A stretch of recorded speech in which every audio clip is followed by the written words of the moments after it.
ओम श्री मात्रे नमः। श्री ललिता सहस्त्रनाम स्तोत्र श्लोक 38।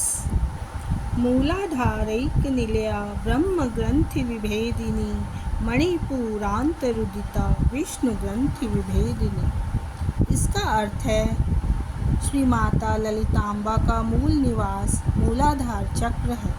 वहाँ से वह ऊपर ब्रह्म ग्रंथि का भेदन करते हुए फिर मणिपूरक चंद्र चक्र में उदित होती हैं और भी ऊपर चलती हुई वह विष्णु ग्रंथि का भेदन करती हैं। इसकी व्याख्या प्रोफेसर डॉक्टर गुरुपाद के हेगड़े जी की पुस्तक में कुछ इस तरह से है। मूलतः यहाँ कुंडलिनी का विवरण है। प्राण शक्ति के सूक्ष्म केंद्रों को योग शास्त्र में चक्र अथवा पद्म कहते हैं। भिन्न भिन्न प्रतिपादकों के मत में इन चक्रों की संख्या भिन्न भिन्न होती है, परंतु कुछ ये 6 चक्र जो हैं मूलाधार, स्वाधिष्ठान, मणिपूरक, अनाहत, विशुद्धि एवं आज्ञा, ये 6 चक्र जो हैं ये सभी मतों में समान रूप से प्रधान होते हैं। इन चक्रों को पद्म अर्थात कमल भी कहते हैं। इनको मेरुदंड नाम से ज्ञात रीढ़ उसमें और इड़ा नाड़ी तथा पिंगला नाड़ी के मध्य भाग में जो आध्यात्मिक सुषुम्ना नाड़ी है उसमें भाव में लाया जाता है। परंतु यह विस्मरण ना हो, हमें यह याद रखना है कि भौतिक रूप से इन चक्रों का कोई भी अस्तित्व नहीं होता। इड़ा नाड़ी और पिंगला नाड़ी तो भौतिक रूप में हैं, जिनका पता श्वास लेने के समय अवश्य मिलता है। नाक से श्वास लेते और छोड़ते समय क्रिया बाएं तरफ से हो तो वहाँ इड़ा नाड़ी का अनुभव होता है और दाएं तरफ से हो तो पिंगला नाड़ी का अनुभव होता है। यह हम लोग स्वयं भी कर सकते हैं। जब हमारे सांस आ जा रही होती है तो नाक के आगे उंगली रखें तो अनुभव होता है कि श्वास किस तरफ से आ रही है, जा रही है। इड़ा चंद्र संबंधी होकर नदियों में यमुना नदी के अर्थ में है और पिंगला सूर्य संबंधी होकर गंगा नदी के अर्थ में है। इन दोनों के बीच में एक सुषुम्ना नाड़ी का भाव किया जाता है। वह नदियों में सरस्वती नदी के अर्थ में है और परब्रह्म पराशक्ति से संबंध रखती है। इलाहाबाद के त्रिवेणी संगम में जैसे सरस्वती नदी का भाव किया जाता है, वैसे यहाँ भी सुषुम्ना को भावित किया जाता है। वास्तव में यह सुषुम्ना सरस्वती नदी के रूप में भावित होती है और प्रयाग में बड़े संभ्रम से अनुभव की जाती है।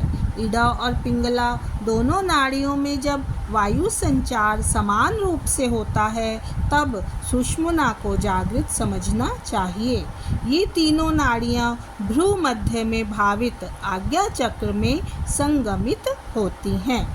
वही संगम स्थल त्रिवेणी संगम स्थल है, जिसे हम तीसरा नेत्र भी कह देते हैं। कहा जाता है कि त्रिवेणी संगम में जो स्नान करता है वह मोक्ष पाता है। इसका आध्यात्मिक अर्थ यह है कि आज्ञा चक्र में इड़ा, पिंगला, सुषुम्ना इन तीनों नाड़ियों का जो संगम स्थल है, वहाँ जो साधक पहुँचेगा और उस संगम स्थल में विहार करेगा उसी को मुक्त समझना चाहिए। ये तीनों नाड़ियाँ शक्तिवाहक होती हैं और रीढ़ के मूल से अर्थात गुदा स्थान से मूल से यानी मूलाधार चक्र से अलग होकर ऊपर ब्रह्मरंध्र की ओर चलती हैं। मूलाधार ही मेरु पर्वत है, जिसके चारों ओर सूरज और चांद भ्रमण करते रहते हैं, अर्थात पिंगला और इड़ा नाड़ियों का भ्रमण चलता रहता है। पिंगला है गंगा और इड़ा है यमुना।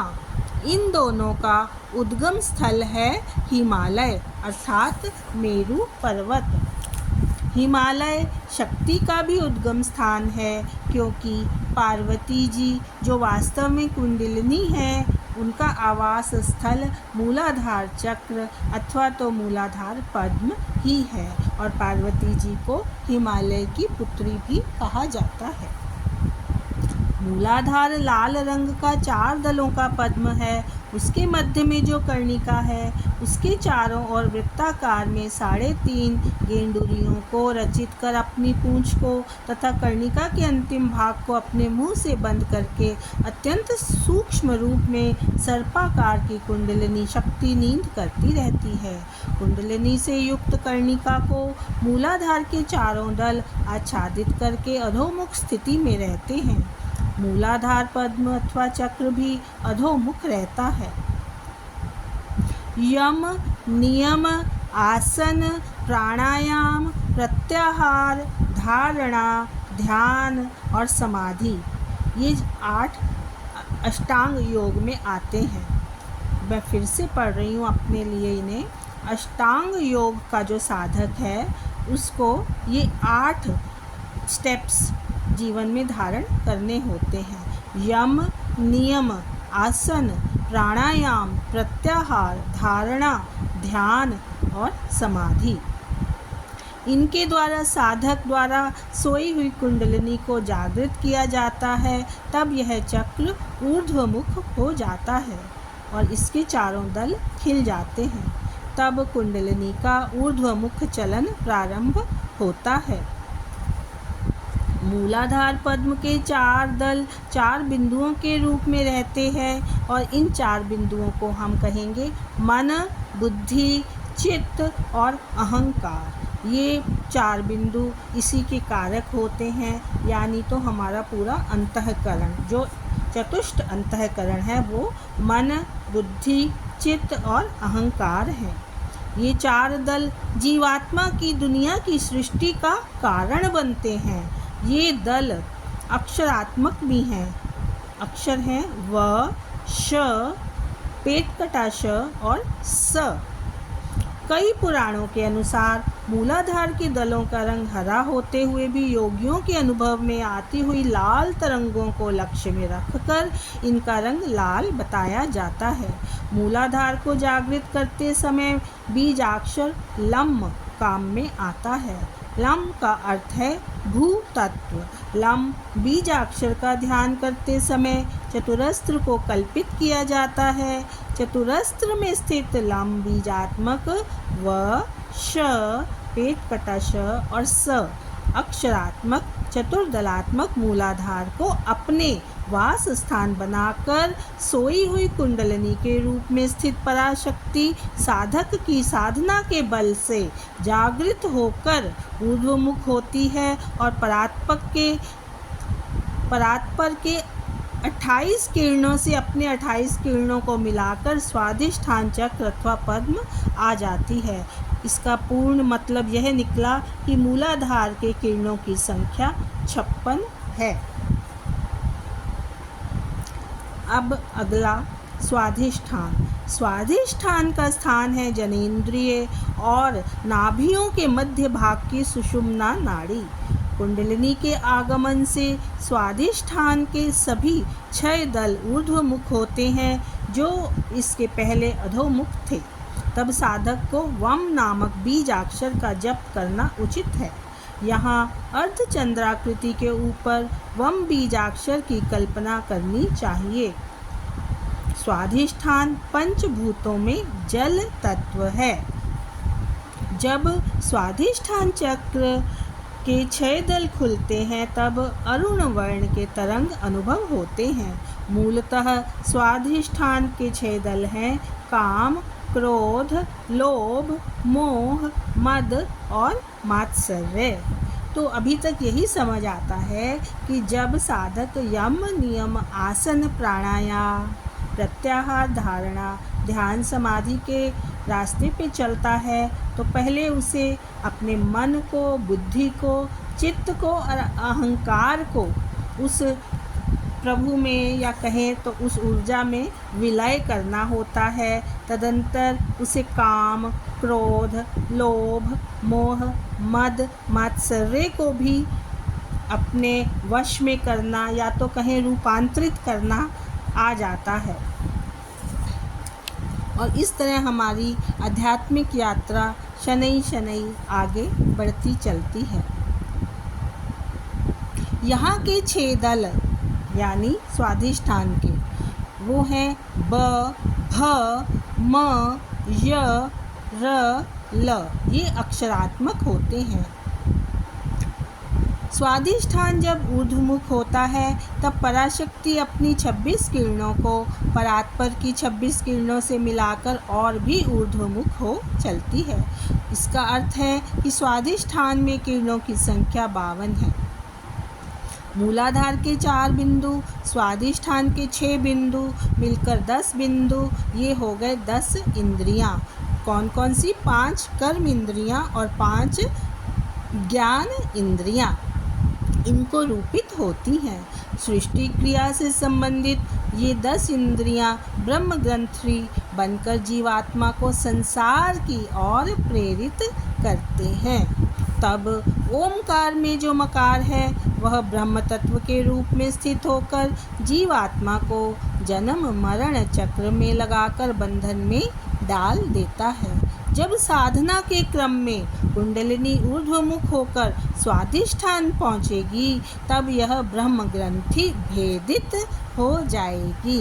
अर्थात तो हमारी कर्मेंद्रियां, ज्ञानेंद्रियां सभी परिष्कृत हो जाएंगी और रूपांतरित होकर हमारे द्वारा चलेंगी जैसा हम उन्हें चलाना चाहेंगे। मन भी हमारे अपने कंट्रोल में आ जाएगा, मतलब मन बुद्धि चित्त अहंकार। फिर काम क्रोध लोभ मोह मद मत्सर, जब ये सब अपने आ गए हमारे अपने जैसे वश में और रूपांतरित हो गए, फिर तो जिसे कहते हैं ना कि अब दिल्ली दूर नहीं, तो फिर तो हमें अध्यात्म का परम लक्ष्य मिलना ही मिलना है।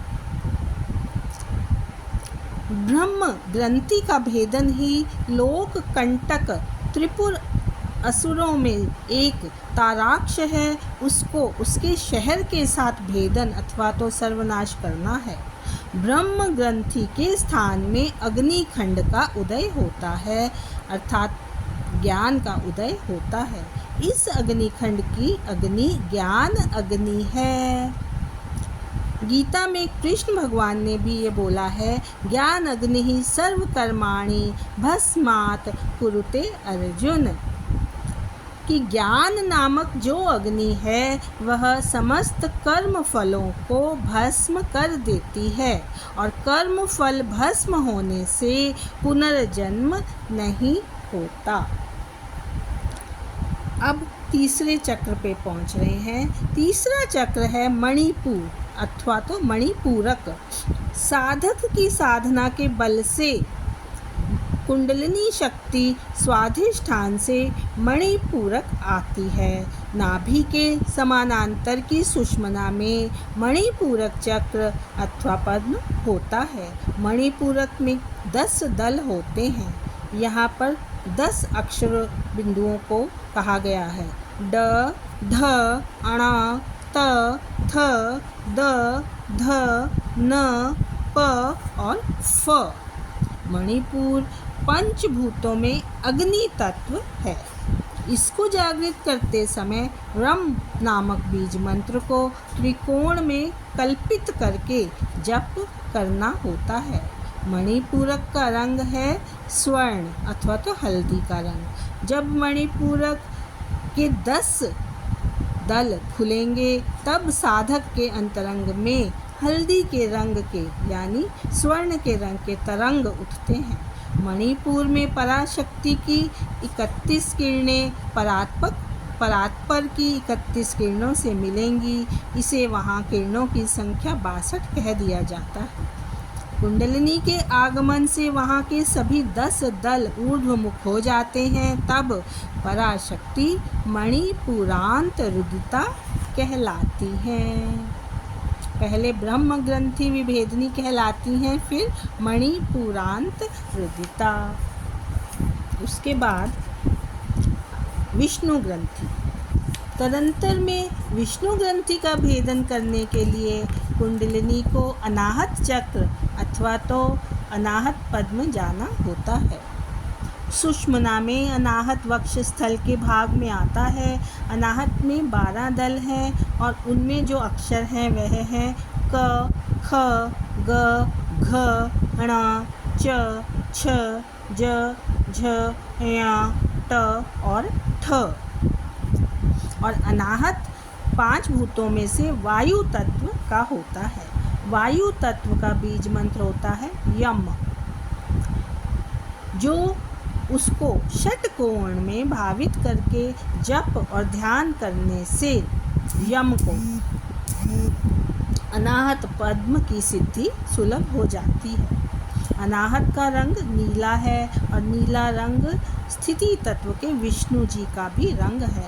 अनाहत की सिद्धि के बाद नील वर्ण की तरंग साधक के अंदर उदित होती हैं। यहाँ पराशक्ति ललितांबा अपनी 27 किरणें परात्पर की 27 किरणों से मिलाती हैं, इसलिए अनाहत के किरणों की संख्या 54 है। अनाहत की सिद्धि का सूचक केवल नील वर्ण और 54 किरण ही नहीं, बल्कि यहाँ और एक विशेष भी है और वह है अनाहत नाद। इस चक्र की सिद्धि के बाद कंबुनाद, घंटानाद, डमरूनाद आदि नादों के साथ ओमकार नाद भी दाहिने कान में अपने आप अनुभव गम्य होते हैं। कभी कभी बाएं कान में भी अनाहत नाद का अनुभव होता है, परंतु दाहिने कान के द्वारा जो अनाहत नाद अनुभव होता है वह उत्तम से भी उत्तम माना जाता है। किसी से किसी संगीत के साधन को ना बजाते हुए भी इस चक्र की सिद्धि के बाद अपने आप नाद आने से इस चक्र अथवा पद्म को अनाहत कहा गया है। स्थिति तत्व का अधिपति विष्णु जी और प्राणात्मक वायु, इनमें जल मछलियों में जो संबंध होता है वही संबंध है। विष्णु जी में और प्राणात्मक वायु में जल और मछली वाला संबंध है। इसीलिए विष्णु जी के राम अवतार में वायु तत्व के हनुमान जी का पात्र प्रमुख है। विष्णु स्थिति तत्व का पोषक हैं। पाप कर्म और पुण्य कर्मों के फल को जीवात्मा से निरंतर जोड़ते हुए जीवात्मा को पुनर्जन्म तत्वाधिप ब्रह्मा के पास भेजते रहने की जो क्रिया है वही है विष्णु ग्रंथि की क्रिया। पुनरपि जन्मम पुनरपि मरणम। और भी कई जन्म लेकर सुख का अनुभव करने में आसक्त लोगों के लिए यह विष्णु ग्रंथि कामधेनु है, परंतु जन्म मरण के चक्र से छुटकारा पाने में आसक्त साधकों को यह विष्णु ग्रंथि मारक होती है। इसलिए इस विष्णु ग्रंथि के विभेदन की आवश्यकता बहुत ज़रूरी है। पराशक्ति श्री माता जो कुंडलिनी के रूप में है, वह अनाहत चक्र पहुँचते ही 12 दल खिल जाते हैं, जिससे विष्णु ग्रंथि भेदित हो जाती है। इस तरह श्री माता ललितांबा विष्णु ग्रंथि विभेदिनी कहलाती हैं। विष्णु ग्रंथि का विभेदन ही त्रिपुर असुरों में जो द्वितीय कमलाक्ष, जिन्हें ताम्राक्ष भी कहते हैं, उनके पुर का भेदन है। वे एक असुर हैं। जैसे स्वाधिष्ठान की सिद्धि के बाद अग्निखंड का उदय होता है, उसी तरह अनाहत की सिद्धि के बाद सूर्य खंड का उदय होता है। यहाँ का सूर्य ज्ञान सूर्य है। तो यह थी श्लोक 38 की एक व्याख्या, जो पूरे कुंडलिनी को भी विस्तार से बता रही है और हमारे अध्यात्म की पूरी जो एक जर्नी है उसको भी बता रही है। मूलाधार एक निलया ब्रह्म ग्रंथि विभेदिनी मणिपुरांतरुदिता विष्णु ग्रंथि विभेदिनी। ओम श्री मात्रे नमः।